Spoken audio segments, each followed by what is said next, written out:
Hi Rajesh.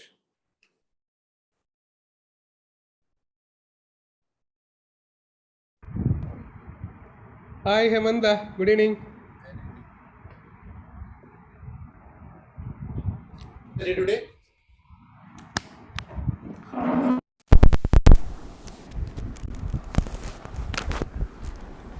Hello. Yeah. Yeah, hi. My voice is loud and clear. Yes, yes.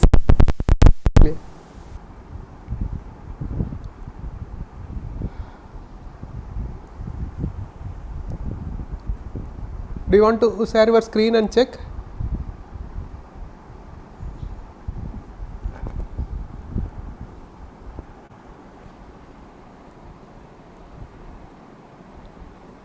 Receiving. Yes, yeah. Okay, okay, good, good. Seen well. So very interesting things that you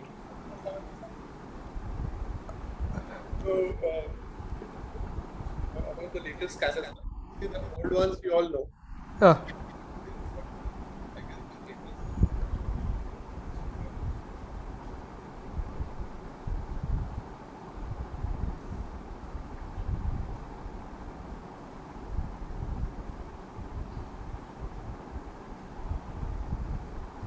So, so Goa is, I think, we will discuss that. But now since we both are there, I'll take a minute. One day prior, there's a thought process to do a short workshop. Very short one. Hemant, your voice is breaking in between. Now it's okay.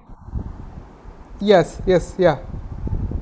I think when I go back, it will look like. Yes, yes, yes, yes, yes. Day prior to the conference, whether we should have a short, very short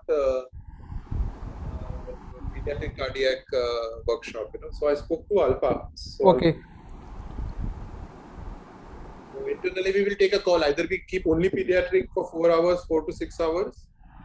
Other suggestion, what Alpa was saying, that can we have, sir, 2 hours of CT, 2 hours of pediatric, and 3 hours of MR on one day prior.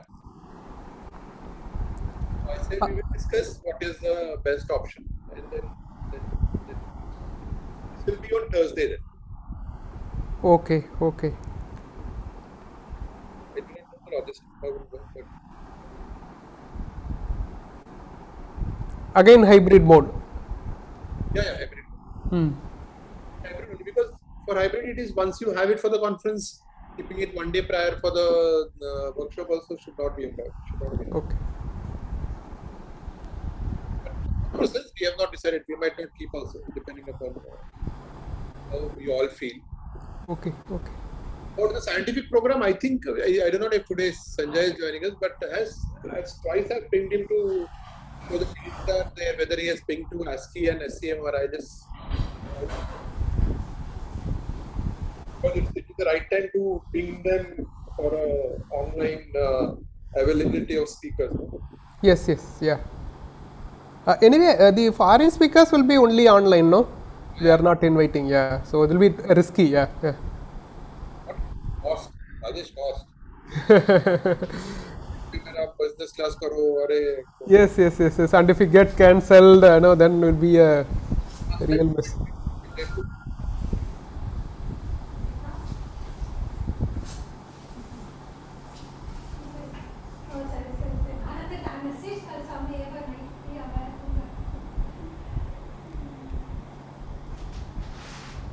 Channel are you having?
And Hemant, are you coming for Bangalore next week?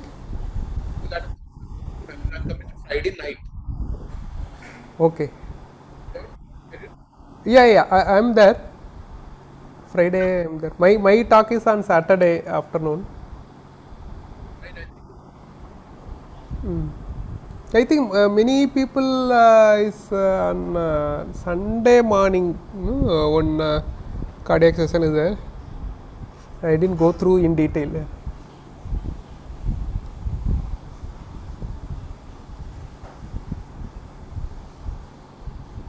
they're given.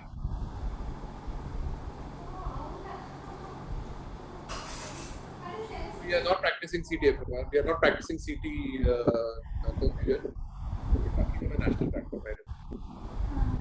Sometimes these topics should be chosen where what should I talk about when we're not doing only CT perfusion. None of them are doing in India is doing CT perfusion.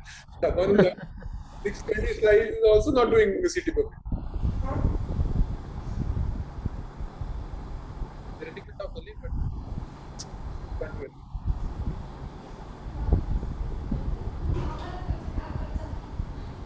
Hi Ragini. Good evening, sir. Very good evening. How are you? Good, sir. Thank you. How are you, sir? All well, good. So Ragini, how is work? Good, sir. So far, okay. Not bad. Yes, sir. Good. So what scanner are you having? So we have 1.5 Tesla Siemens with us. Okay. And CT, we just have basic 32 slides. We have not yet upgraded to 64 or further. So have you tried doing a cardiac CT on that? So not yet. Not yet. Is it 32 into 2 or is it just 32? Just 32. Okay. Yes, sir. That is which company? So same Siemens? Try doing it, Ragini. If you get a patient who is from the municipal or somewhere where you are doing a thorax. Right, sir. Right. And just give it. Don't. You can do a run because I do not know if ECG gating is that option is there because that is something you'll have to just see because sometimes you buy a scanner and you don't want to do a cardiac, then you don't buy the cardiac software. Right. So that is that could be an issue. But like I've done from 4 slice onwards. So I'm telling you 32 is luxury. Okay, sir. 4 slice, 16 slice, not an issue. Not an issue. So you should kind of just try. I know that though the guidelines say that it has to be 64 and above. 100%. There's no two way about it. Okay, so I'll try.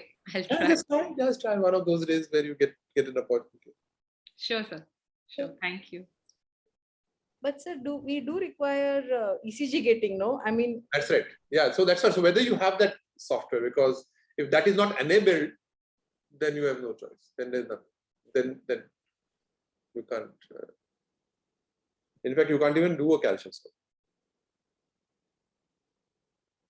So you can tell your management. So we're doing. You're doing cardiac MR, right? Yes, sir. Yeah. So yes, then no, I do not know what kind of environment you are, but maybe you can suggest. Yes, sir. I mean, we have just started doing because initially I was just setting up from scratch, and now. Where are you? Which setup? Which hospital are you? Or which setup? Ambala, sir. I'm at Ambala, sir. Oh, very nice place. Lovely place, Ambala. Small city, sir. But it's okay. Yeah. Patient-wise, it's fine, sir. Yeah, beautiful. Hi, Ashita. Hi, sir. How is the little prince? All good. Troubling you or not? Not really. Not really. He's been a good boy. Yeah, it's been a good boy. I don't think you allow anyone to trouble you, right? I don't know what that means, but okay. I'm happy with that. No, but it's good because the kids sometimes they really try your patience and it's good. It's good. I'm glad that he's turned out to be a good boy for you. Very good. Yeah. I hope you come with Girish and him. It's a lovely thing. It will be a wonderful thing. I think it's the first time after so many years as families we will interact. As families, Yeah, sure. That's the plan. Give it a thought. Yeah, for sure. Yeah, that's the plan, sir. But first, I'll book for myself and then figure out the. We have time. We have time till June. We have time. So, Yeah. so I will not give anyone your next this. I will reserve that whole thing until you say okay, release. Then I'll release it. Sure. Thanks so much. Okay. So Siddhi, no, sorry, Priya. Hi, Priya. Hello. How's Siddhi doing? Yes, going on, doing well. What dates have come? No, so far no dates. Expected any time, maybe in June or July. Good. I wish her good luck. Thank you. And I hope she gets what she wants. That's important, very important. Yes. Aparna, you have come out of all this, right? You have gone through that. Good evening. You have gone through all that, right? Yes. Second, third. Sorry. Your daughter, third MBBS. Third year exams are going to happen now. Yeah. Another torture, I believe, to parents during their need. Yes. Aparna, you will be there next weekend in Bangalore, no? For the conference, we can meet up.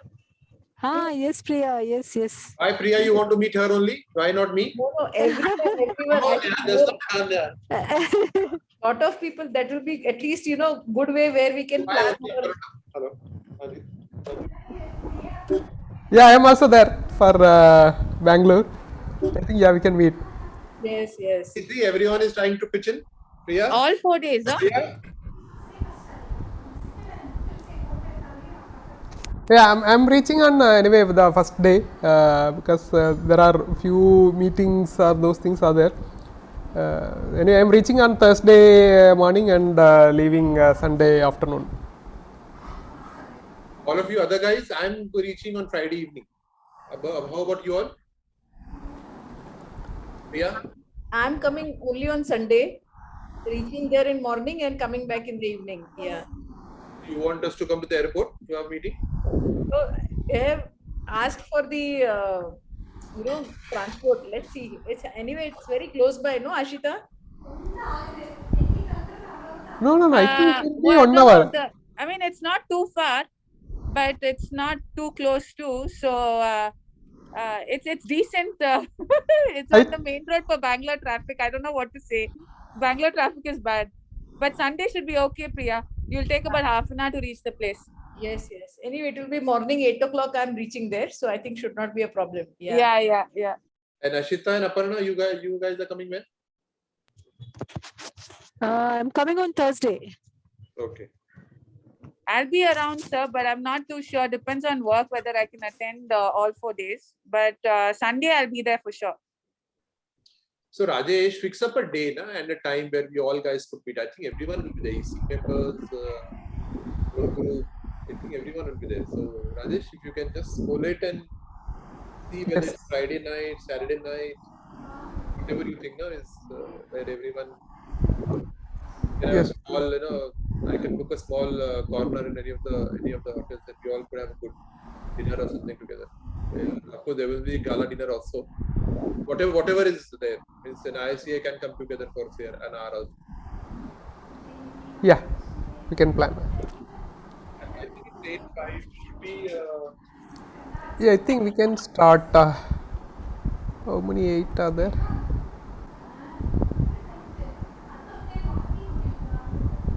Right. Just see them.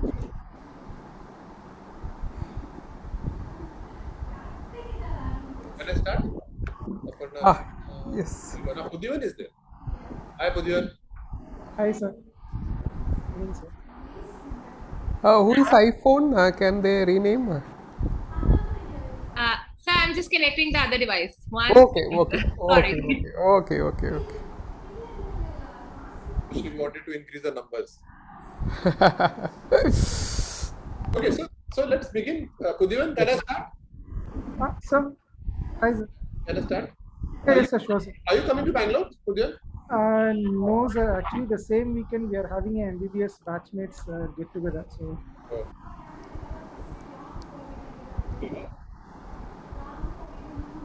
Okay, fine. So let's begin. So this is not a physics talk. Okay, we're expecting A plus B the whole square is equal to A square plus 2AB plus B square. It's not that. Absolutely, I'm not good at that good of physics, but it is just to kind of, everyone knows about the headline of physics of cardiac CT. I'm just going to, in that headline, I'm going to punch a few salient points which we should know as an imaging specialist in cardiac imaging on the CT, so that we get kind of know what is there, what was there, and moving forward what to expect. Okay, so this first slide is where in '98 when the first volume Zoom, the 4 slice was launched. I was fortunate to be at the right place at the right time. In 2000, I got the responsibility of doing the cardiac CT in 2000, and the first one in the country, trying to hunt through literature as to what cardiac CT is. Believe me, I did not know cardiac anatomy when this machine landed up on my center. So that bad it was. But that is where the whole process started of launch, when it was the play of detectors. The multi-slice became multi-detector CT scanners, is where a single tube and a single detector became a single tube and 4 detectors. That's where it started calling. It's differentiated itself from a multi-slice to a multi-detector. It had got a 125 millisecond temporal resolution. It used to take 1.5 image per second. That was the speed at which it was there. And we never had any matrix which was beyond 512 by 512. So, but it was very exciting to see that you could see coronary arteries. That's the era where it was super excited. The cardiologist would not even care to believe that a radiologist could see and comment on the coronary arteries. When those data sets, now when I look back, had more of artifacts than actually the data. But it was a fantastic turnaround for the CT when cardiac CT was possible on a CT scan machine. And this is where they started looking at the coronary calcification, because that was possible when they brought down the resolution to 250 millisecond scanner temporal resolution. And that's where the Augustin equivalent score came in for the cardiac CT. Mind you, Augustin score is on EBCT machine, and we were doing it on a multi-detector CT, and hence the equivalent factor was incorporated into the software, and that's where Cashem score we started doing on the volume Zoom. As we progressed, the thought process of doing a cardiac CT, the whole process was image quality. That's where the whole crux was spatial resolution and temporal resolution is what we concentrated on. Contrast was something we were going overboard. Radiation, we just did not look at that at a particular time. Noise was an issue at that particular time. And in these patients, particularly obese patients, we had an issue at that particular time. So I'm just going to run through these topics as to what has evolved into hardware and software in the current generation from the pre-64 era, right? So that is how we will begin. So basically the spatial resolution and temporal resolution and the contrast resolution is what I'll be mainly concentrating. The shift from 4 slice to 16 slice took place because there was an improved in the spatial resolution from 1 to 0.6, and then the slice wars started. Till that time, slice wars was not into even our forte, but that's where the slice wars started. We had a 64 slice after the 16 slice, a 120 slice scanner where the spatial resolution dropped down, became till 0.4. And today we have got latest generation of 320 slice where it is dropped down to 0.35, and the 640 slice CT scanner where it has become 1.7. And I will speak on this when the first South Asia 640 slice installation in India has taken place. When you talk of spatial resolution, we are talking of voxel. I'm not going into what is voxel. It is nothing but a reflection of spatial resolution. You have to remember that we have to raise our standards and we have to raise our bar, and we want to become as good as a fluoroscopic spatial resolution, which is 0.16, where a 3 mm coronary arteries, you can get 18 pixels to interpret. Okay, so mind you, this is where the standard is what we have to reach. On an average, the current cardiac scanner is giving us 0.35, with only 9 voxels within it in a 3 mm coronary artery. So in case of fluoroscopy, we had got 18, we are half of that. Hence the spatial resolution in terms of giving them the exact stenosis in the mid zone is difficult for us. Spatial resolution depends upon the focal spot size, the detector element, the kernel, the FOV. We are not going too much into it. The image matrix, we will not talk about it, and the slice thickness. Focal spot has to be small to achieve higher spatial resolution, that we all know. And then comes the detector. Okay. As an imaging specialist, you just have to know briefly on a very superficial manner this platform as to what detectors, its content, and its configuration. Okay, initially it was xenon detectors in the pre-era of MDCT, before MDCT. Then everything became a solid detector, ceramic detectors. So volume zoom came with the ceramic detectors, the basic first level ceramic detectors, and then the next level of yttrium and gadolinium ceramics came in. So as of today, the Philips uses 2 layered detectors. Of the first layer is yttrium and the second layer is gadolinium. Okay, I do not know the physics to why this 2 layer is used. Then G is using a garnet based detectors, and the latest after the launch of the Neotom by the Siemens, everyone is talking about the photon counting detectors, which is the Siemens launch, and G is in the process of launching. So you have to just know these terminologies so that you are well versed of it, being an imaging specialist on a CT scan. The length of detectors became a key factor as the evolution of the cardiac CT happened. Why?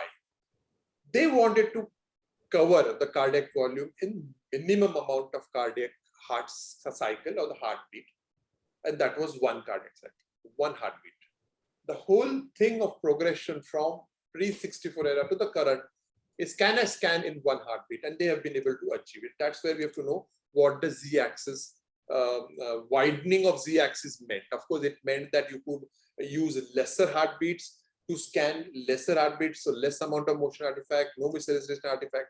You have to keep in mind, the wider it is, the periphery of the detectors, you will lose information because there is deformation of the images, and hence, if you ask any of those 320 plus scanners, you will find out that the mode changes from a full use of the detector array to only the central portion of the detector array. As in the periphery, you get loss of information. And of course, if you remember that there is also a scatter, the wider of detectors you hit. All this has been taken care in the new photon counting detectors, which is now available. With these now latest available, we are all stuck as of now to 0.5 to 0.6 mm as the width of the voxel of 1 voxel, which is available on a detector array. And of course, there is a study going on whereby they want to make it 0.25 in dimension of the detector, the width of the detectors. When you talk of the z-axis coverage, you have to remember something called as a focal spot. The z flying focal spot is nothing but 2 focal spots which are generated on the anode run disk, resulting in 2 samples per detector. This gave a new dimension to the multi-detector. You could multiply the number of detectors into 2 and say that my scanner is 128, but you would have a detector array of only 64 because you would sample twice on per detector, right? So this is where the apparent z-axis coverage happened. You have a set of detector array and you start multiplying. I will tell you the multiplication factor became more than 2 when they started adding extra software reconstruction on the detector array, on the detector sampling, and resulted in as high as 700 plus slices. And I will talk to you about what it is just because of the way they read the sample from the detectors. The conventional true axis d-axis z-axis coverage is per gantry rotation, and the number of detectors is what the z-axis coverage would be, right?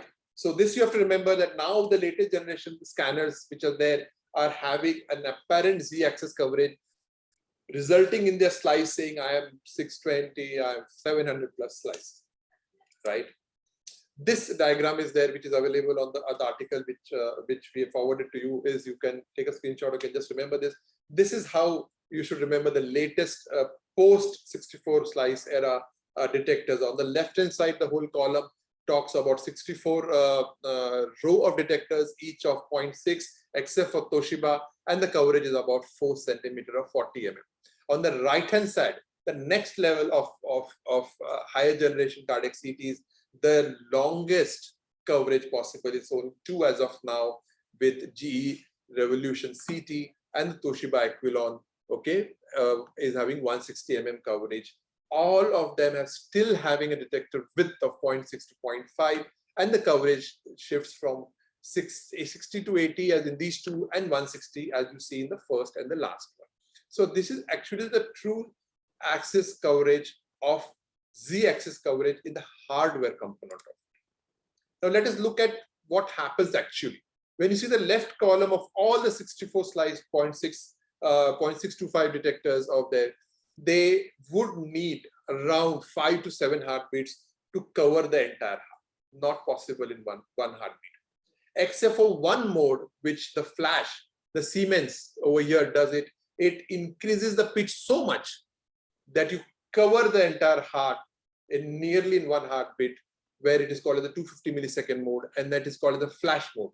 So this is the second generation dual source CT which is there, and that gave a possibility of a single heartbeat acquisition, provided your heartbeat was less than 65. And hence, this is installed in Lilavati at Mumbai about many years ago. But I felt they did not achieve this is because you still have to have less than 65 beats per minute. If you look at these scanners, again the same thing. They multiplied by 2 because of dynamic focal spot which is there, and also overall overhang of a 3D reconstruction of that data.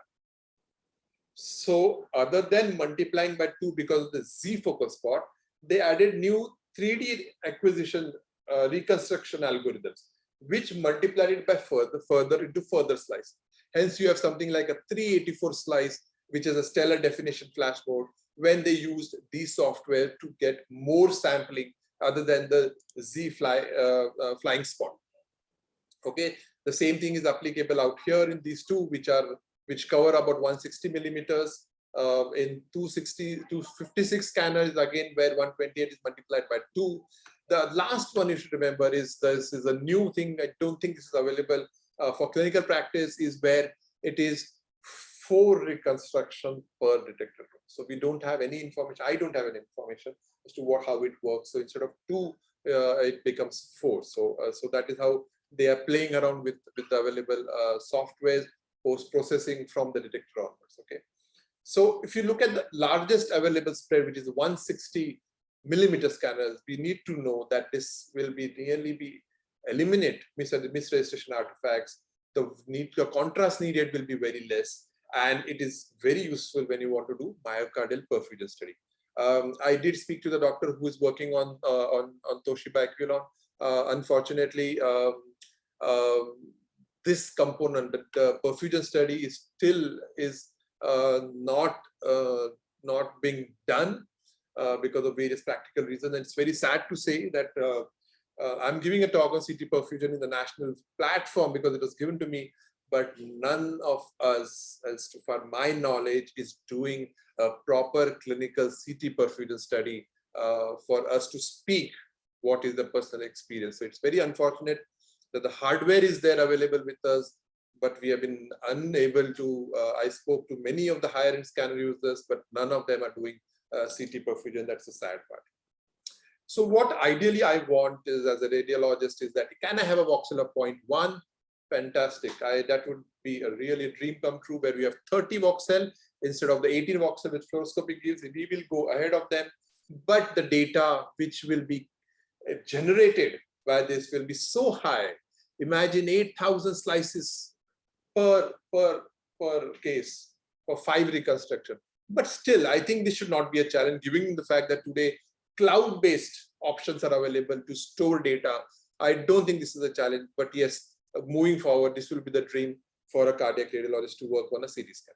If none of this is there, we always have our little spray of nitroglycerin to increase the diameter of the coronary arteries, you are increasing the number of box cell within that lumen, and probably increasing our increasing our specificity for the stenosis. The second component becomes the temporal resolution. Temporal resolution is nothing but we chasing the heart rate. That's important. Temporal resolution will be the time that is needed to complete the data set along with the image reconstruction. How much do I want it? Is less than 30. Why? Is because fluoroscopy is 33 milliseconds. So always our standard will be more than what the fluoroscopy is. And then that time will come, probably another decade from now, is probably we will replace the fluoroscopy. Okay, that's something which will happen in future. It is already there, but it is not come out in clinical relevance. As of now, averagely we are playing between 83 to 175 milliseconds to freeze the heart.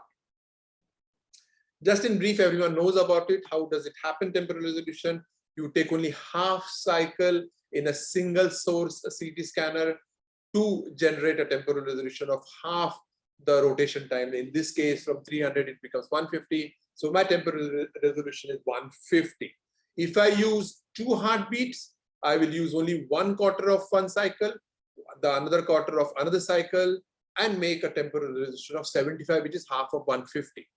If I have a dual source, I will use 1/4 of one cycle and another quarter of the same cycle to generate a resolution of actual temporal resolution, not effective resolution, effective temporal resolution of 75. So let us see what is this actual and effective. It explained the when I said is when you use 2 heartbeat, it becomes effective. When you don't use 2 heartbeat, you use 1 heartbeat, it becomes actual temporal resolution.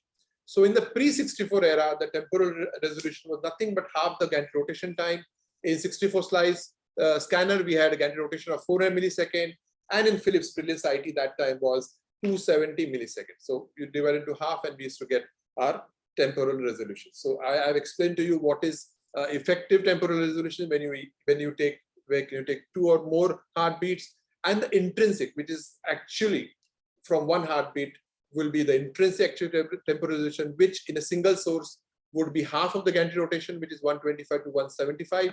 And in case of a dual source, it would be 1/4 of the gantry rotation, which is 65 to 75 milliseconds.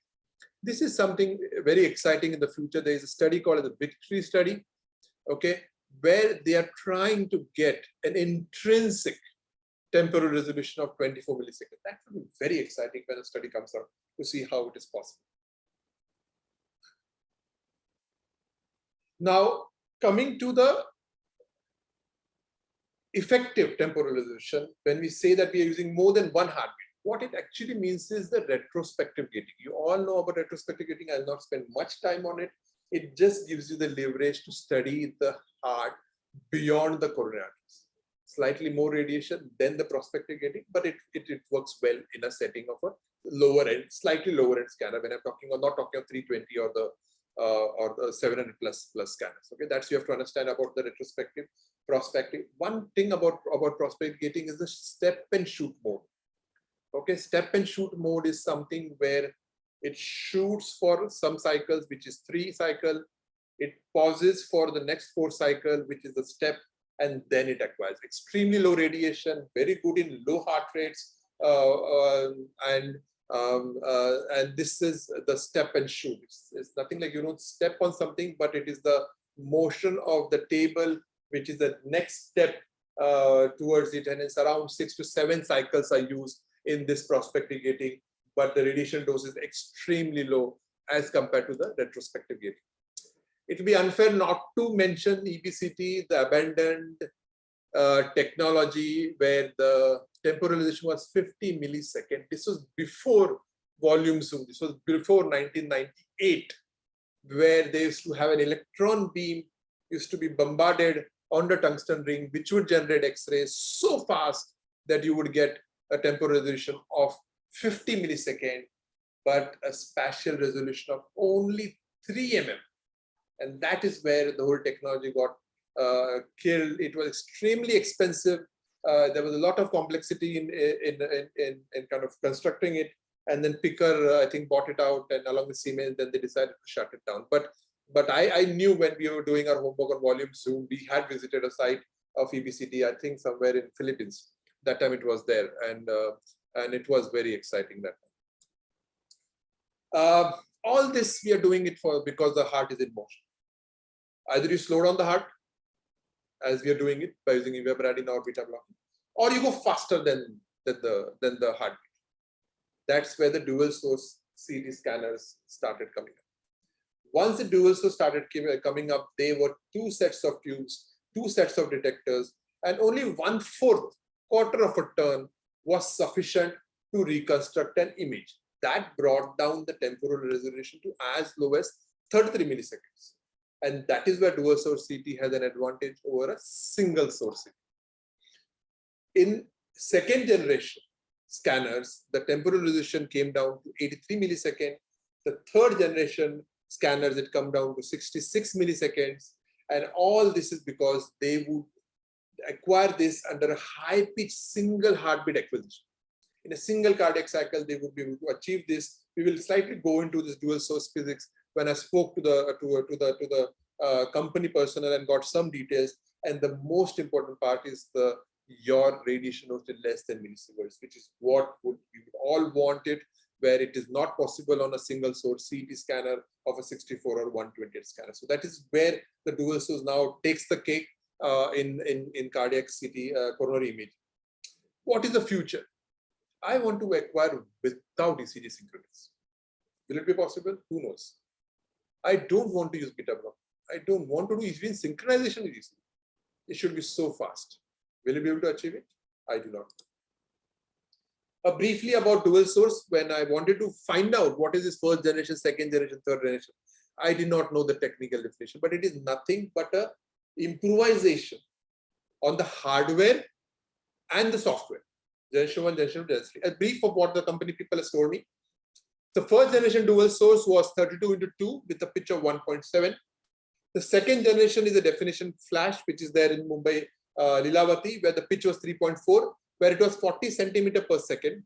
The third generation is where they started using dose saving algorithm on the detector level. And they would use an iterative algorithm, right, from the 9 different directions. All other scanners use 1 or 2. They would use from 9 different directions. And that is where they achieved 48 centimeters in 1 second. That's really a good coverage. Okay, so the improvement in the application of dual energy from the first to the third scanner is very much visible, it seems, though I do not know a clinically useful application as of today. And I don't think anyone in India is using the spectral CT component of the dual energy, but maybe it will come as the technology matures. The third generation is a somatome drive.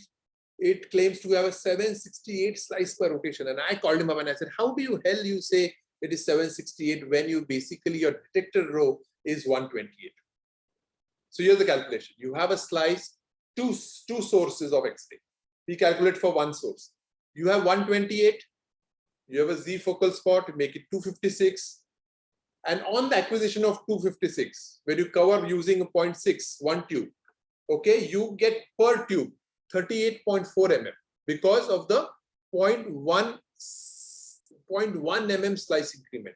So per source, your images are slices are 384, and you have got 2 source, and that is 768. So this is how they play around with the technology to say that you are 768 slice, where actually when you see it is per source per detector, it's just 64. Right? So that's where you have to understand what is beyond the hardware, what is it that you're doing. In India, we have totally 60 dual source CT scanners. Third generations are 18. New 8 are coming in AIMS. In Mumbai, we have 3 already. And the exciting launch of photon counting CT has already taken place. Anyone attended that launch of photon counting CT? It was very interesting. This is something new technology. Which is, who has taken it? Where it is installed? Come, it's there in my center. I'll show you. Okay. No, Priya, I'm just joking. So it is not installed anywhere in India. The launch of photo counting CT took place internationally, I think about a few months back. In our IRI, in one of the days, they're going to launch this in India. So there'll be a road show for this particular photon counting CT, which will be there. And it's a different total physics out of it, where each photon is used to, each information of the photon is used to develop an image. Okay, that's all I know. Don't ask beyond it. There's a nice presentation I pulled out on the net from the Siemens, which I had seen, and I thought it would be good to understand what is photon counting as we move on. Just give me 30 seconds. I will just run this video, which is there available. The smallest bone in the human body. So, yeah, so this is the Neotome Alpha. I am not a proponent I'm not selling a technology, please. This is an image of a stapes, the smallest bone in the human body, produced by existing advanced CT technology. This is an image of the same stapes produced by photon counting CT with no change in radiation dose. Before we show you how such a quantum leap in clarity and precision is now possible, let's quickly review how CT scanners work. The two main components of every CT scanner are the X-ray tube and the detector. As the X-ray tube rotates around the patient at speeds up to 4 rotations every second, it acquires around 1,000 projections per rotation, meaning an individual projection takes 250,000 nanoseconds. Within that one projection, approximately 30,000 X-ray photons arrive at a single detector element, meaning there's only 8 nanoseconds to collect and measure the intensity of each photon before the next impact. Today, even the fastest detectors can't keep up. So traditionally, we end up measuring all 30,000 photons together. Every commercially available CT detector is based on the two-step principle of X-ray scintillation, known commonly as energy integrating detectors. When specific ceramic materials are exposed to X-rays, they generate a light impulse. The light intensity is first measured by a photodiode. It's then converted into an electrical signal we process to create a CT image. This two-step process has some inherent limitations. Since the initial step generates light, we must design portions of the detector to control that light rather than generate signal. These dead spaces lead to inefficiencies that result in higher doses of radiation being required. But if you could measure X-ray impacts without needing to convert them to light first, you could eliminate these dead spaces and improve overall detector efficiency.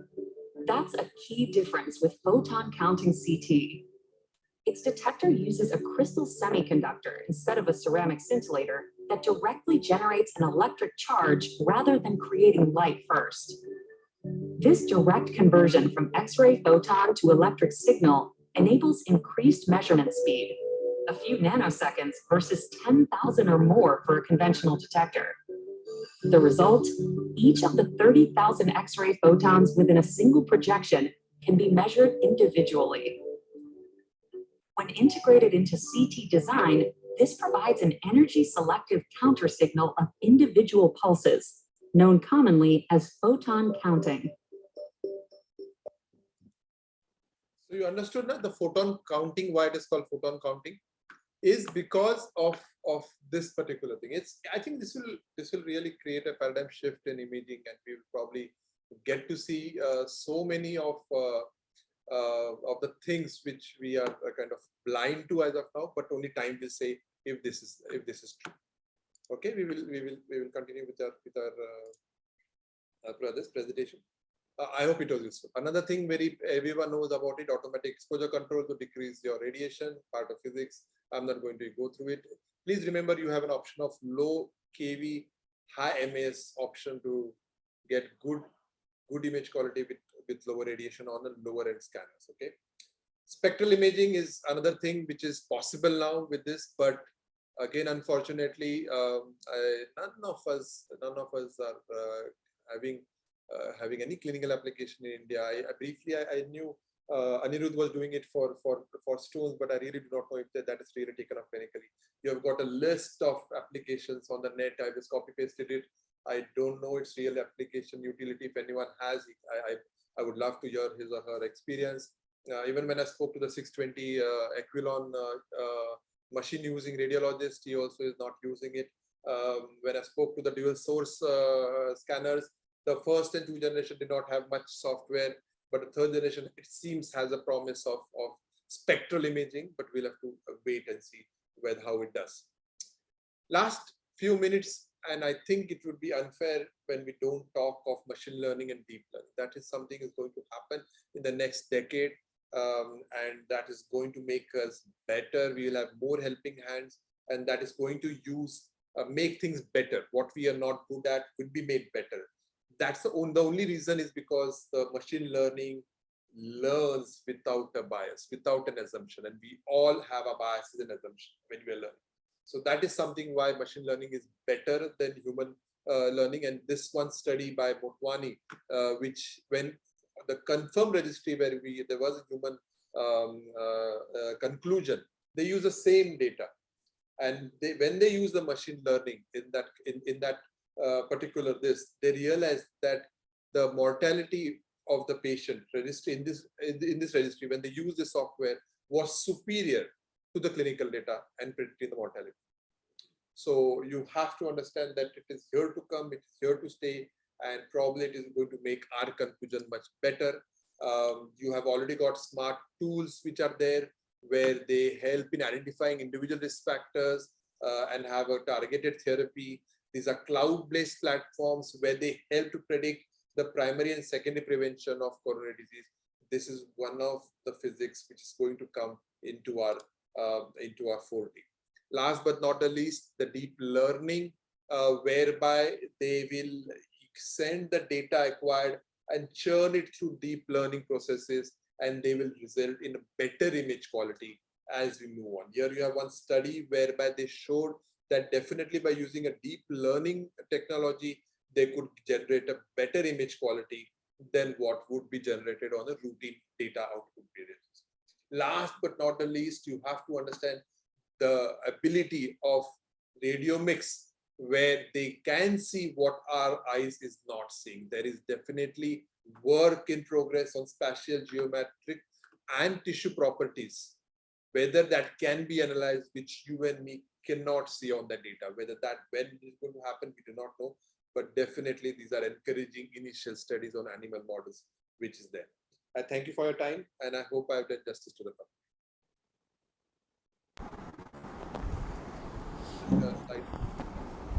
Just one slide I would like you to, just before I forgot the slide, is why is it that we have to have those higher end scanners if possible, if your pocket permits, if your setup permits? Is because when the NICE guidelines came in, all those people who are doing coronary CT will know there are a patient group which are difficult to scan. You are not very comfortable in scanning. Who are those patients? Calcium score more than 400, coronary stent, I'm worried. I might not see the lumen.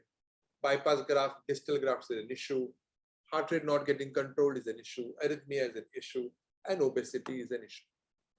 The NICE guidelines said that if you have these patients in your setup, then you have a right to go through all or do a scan on these higher end scanners, and the insurance will reimburse.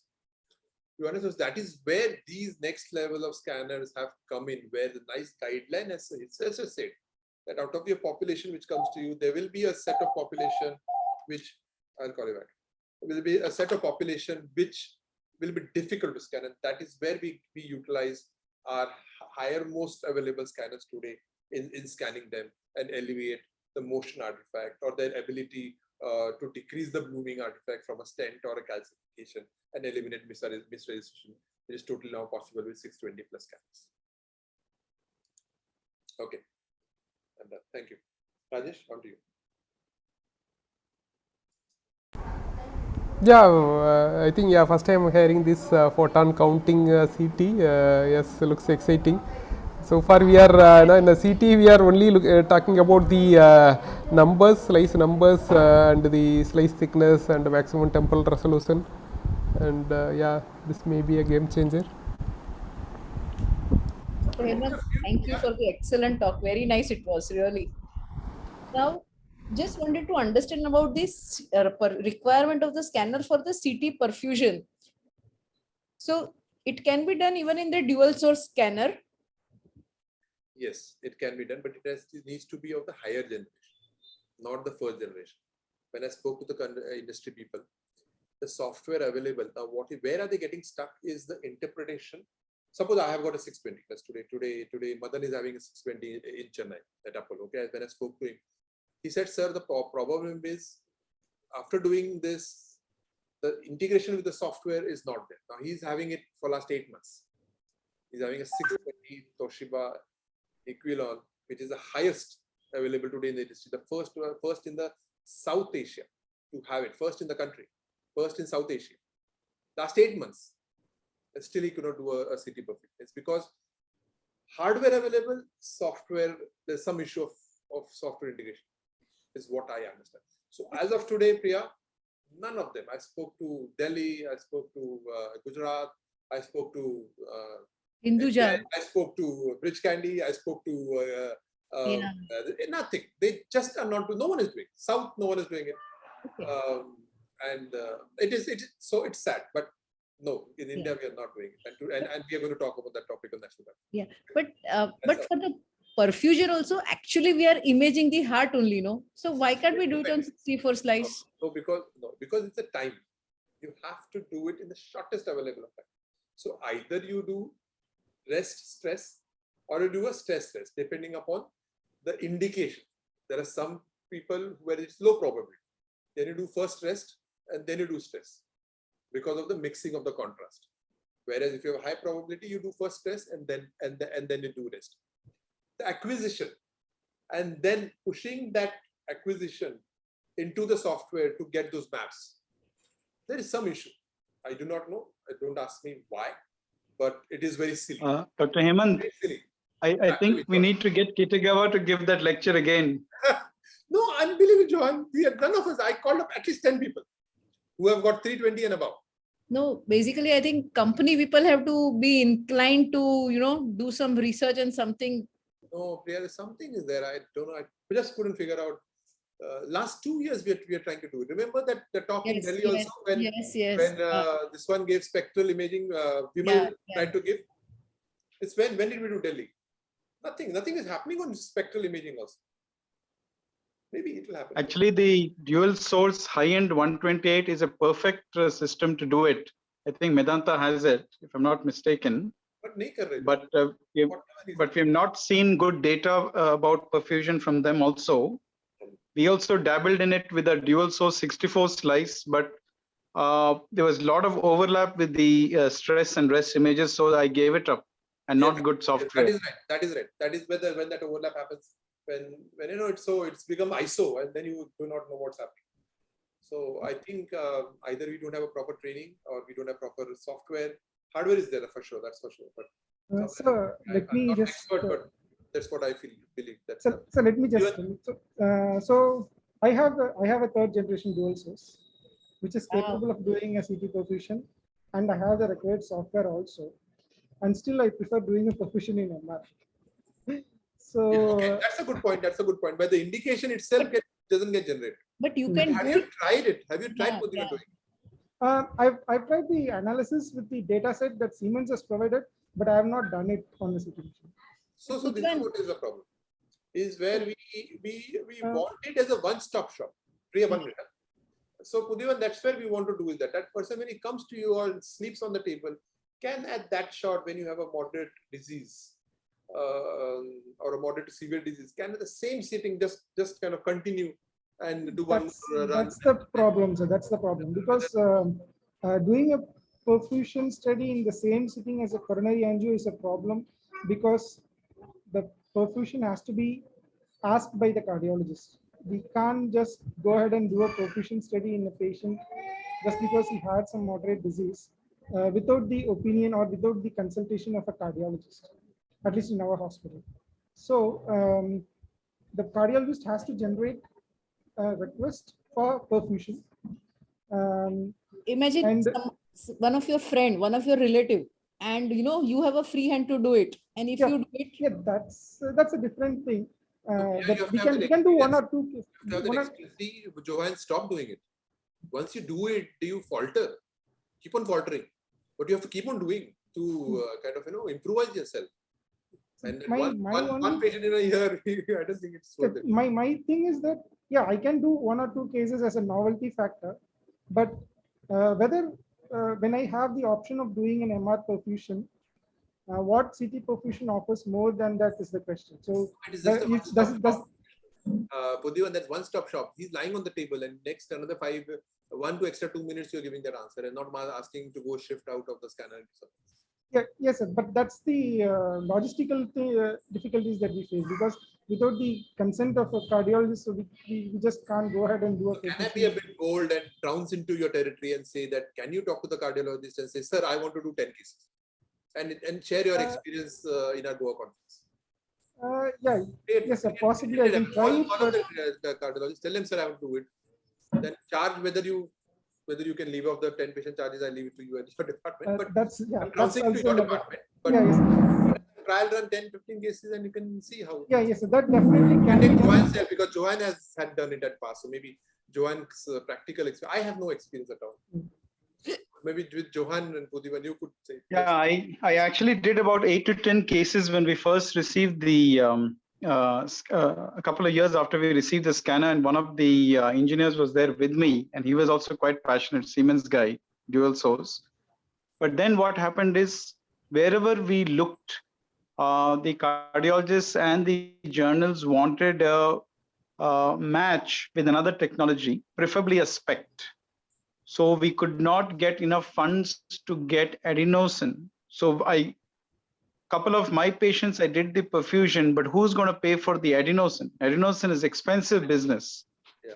And then if it is initial days for you and your lab, nobody is going to accept your perfusion. Even if you say you've been trained in the best institute in the world, they're going to want to have a match with another technique. If you're doing MR perfusion, good. I do a lot of SPECT perfusion. So they wanted a match with SPECT perfusion. Now to again do SPECT and then to give adenosine again is a huge cost. By the 3rd or 4th case, I ran out of money and I ran out of ideas, and I quietly shelved the perfusion and went back to my old habits of doing SPECT perfusion, and some of you would do MR perfusion. So that's how it is. It has to come at a much bigger level. I think we need to invite, maybe after COVID is over, to one of our labs, Dr. Kitagawa, who's the real master of CT perfusion. And I'm sure he'll oblige. May not be now, but maybe a little later. So I still think we need to keep prepping ourselves, keep reading about it, learning about it, do 1 or 2 odd cases, get used to it. And then when he comes, we should be able to have about 10 cases ready. And I think with those 10 cases, the launch will happen. For those of you who have seen Rocket Boys, a very nice serial which happened a couple of months ago on, I think it was Z5. Yeah. What is that? Rocket? Please watch Rocket Boys. Vikram Sarabhai and Homi Vikram Baba. Sarabhai and Homi Baba. Then you will really know what innovation is like. Please, I request all members to please see the series. It's called Rocket Boys. It comes on Z5. You will have a lot of ideas after that. Thank you. Please send the active link on the group. No, just joking. So that's nice. Megha, what's your thought process? Megha is there? Yes, sir, I'm there. But this is beyond, means we are also still doing basic only. But let's see.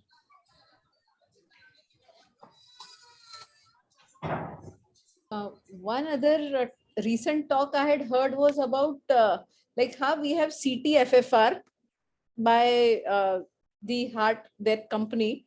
One other company has come up with this measuring pericoronary fat attenuation value, Carey Hart. And there was a nice lecture on the European site where they mentioned that counting the inflammation along the coronary, we can actually see the active inflammatory plaque and, the plaque which are more dangerous, more vulnerable as compared to this. So that is something. Ma'am, for CT-FFR, no, Royal Brompton Hospital, the senior doctor, he said there is so much discrepancy between CT-FFR and conventional FFR that it needs much more improvement, and forget about it at present stage. That's what he said. But Megha, just to correct you, the NHS, and this was the talk also given in our last meeting, are very, very gung-ho about CT-FFR. And as you know, CT is their first modality for IHD evaluation. They are going top guns with the CT-FFR in a lot of their patients. And I think Hemant knows, I can't remember the speaker, but he was one of our invitees. Hemant had invited him for our last meeting. So CT-FFR is going to be mainstream very shortly. I am working with a couple of IIT engineers, and I will let you know when we have made some major progress. But CT-FFR is the future, Megha. Don't ever think otherwise. Great, sir. But he said they are going to publish a study countering this claim soon. So I believe CT-FFI is good only, but he said they are also in the process of publishing a study soon, which counters CT-FFR. Science progress has always been peppered with these kind of things. Don't worry, Megha, just go for it. Okay. Yes, sir, definitely, sir. Dr. Telkar is just logging in again. He just called up. I think somehow by mistake he logged out and he's joining again.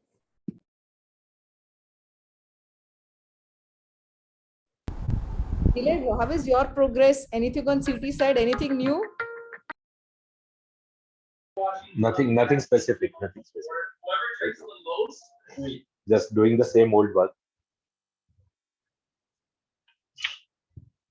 I think last couple of years everyone was stagnant anyway, just surviving. I think now onwards we have to look into newer things, and improving.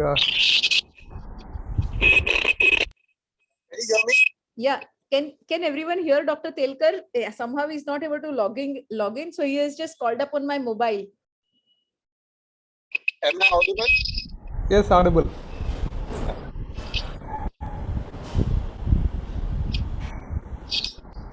Installed the first in South Asia. Everyone feels proud of. So it's 5 times the routine cardiac CT. 5 times. Yeah. So you have to. These are all technologies which have to have in an institute like Apollo, and that gives them an advantage to the radiologist, the young radiologist. I've spoken to Madan. Madan is there. So he's an IACI member. I told him you should share your experience of working on 620 slides. How do you show images of stent, show the images with heavy calcification, isn't it? That's where the whole sharing of experience will take place on our platform. Agreed. Actually, speaking about 16 centimeter breakers, I am actually lucky in that I worked in a 16 centimeter detector, 8 centimeter from GE and Philips, and again a third generation dual source. So I worked at Apollo Heart Center for 3 years when they had the 320 slice scanner before the 640. And after that, I worked with the 8 centimeter detector of both Philips and GE at NH. And I'm now working in a third generation dual source in KMCH. So my experience is that as far as cardiac is considered, 320 is very good in the sense that it has a wide detector, it covers the entire heart in a single RR interval. But the temporal resolution, since it's a single source, the temporal resolution is still not a match to the third generation dual source. So 16 centimeter detector is very good, especially when you have arrhythmias.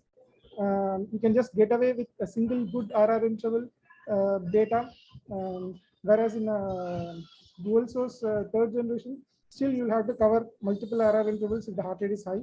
You can only do a single RR interval if the heart rate is very low. But otherwise, my personal take is that the good temporal resolution that these dual source provide gives much better images and data set compared to a wider detector but poorer temporal resolution. Does anyone agree or disagree with my opinion? We are not so fortunate, Pudhivan. Yeah. We are working only on a 4 centimeter detector coverage, so But even the literature says that actually temporal elevation is better than wider coverage any day for cardiac imaging.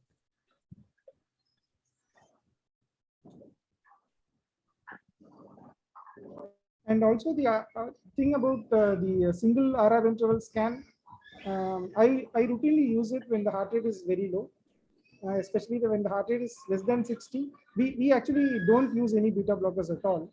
We just scan the patient as it is. Unless otherwise the patient, heart rate is above 100 or something like 120 or something, then we just give IV beta blockers on table and then bring the heart rate below 100 and then scan it. Otherwise, we don't beta block any patient at all. And without any beta blockers if the patient's inherent baseline heart rate itself is low, less than 60, then I have used the flash mode to get the single RR interval scan in my scanner a lot of times. And I've gotten good image quality, and consistently low radiation dose. Most 90% of the scans have been done with less than 1 millisievert radiation. But the only catch in the single RR interval scan with the dual source machine is that you cannot select a phase of the cardiac cycle. So it gives a 65% reconstruction of the heart, which is standard in the sense you cannot change it. So always it is always 65%. And if due to some reason there is a movement artifact or some artifact during the 65% reconstruction that you got, then the whole study is gone. You can't have a different cardiac cycle reconstruction when you're getting that single RR interval scan with the dual source scanner.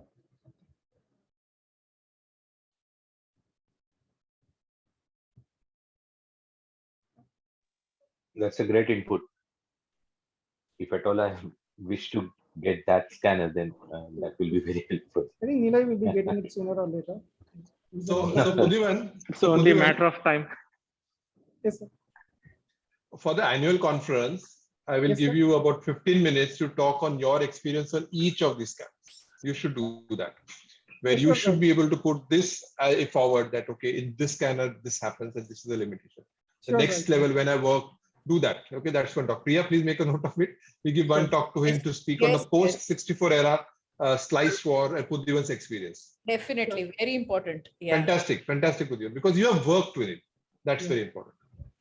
Sure, sir. Yeah, I will also get Madan Priya, who has worked on 620. I've asked Madan to share his experience of 10 minutes as to how good quality of the images. One of the things I will just share with you what he has said is that when he does TAVI protocol, okay, what we do on a 64 slices, we do one gated study, okay, and for the root, and the second run is to do it right from the base skull down till the lesser trochanter. In 620 Aquilon, they do only one acquisition from base skull down till the mid thigh. Using that data, you can decide which part of the data you want cardiac gating and which part of the data you don't want cardiac gating. Isn't it so good? So this is something for aorta. He spoke to me about it. So I thought I should share with you. Did you all understand the thing? One acquisition on that data, you can play around whether you want gated or non-gated. I think it is inherently gated, and you just use the gated data for the thoracic part. Yes. And the rest is just routine data without any. But you can't do that. Yeah, but that is what in the routine scanners we have now, because we have a limitation. Yeah. What we do in the dual source scanner is that we use something similar to what you said, that the thoracic aorta is covered in a gated scan, and we do a non-gated scan from the neck to the mid thighs. But the only difference is that the second non-gated scan is done in a turbo flash mode, where the scanner covers from neck to mid thigh in less than a second. So in less than a second? Yeah, yes. So, wow. So what we do is we get a scan we go from cordocranial, from the diaphragm, cover the thoracic aorta in a gated scan, and immediately it just moves from top to bottom with a gap of around 3 seconds, and then it just covers the entire aorta in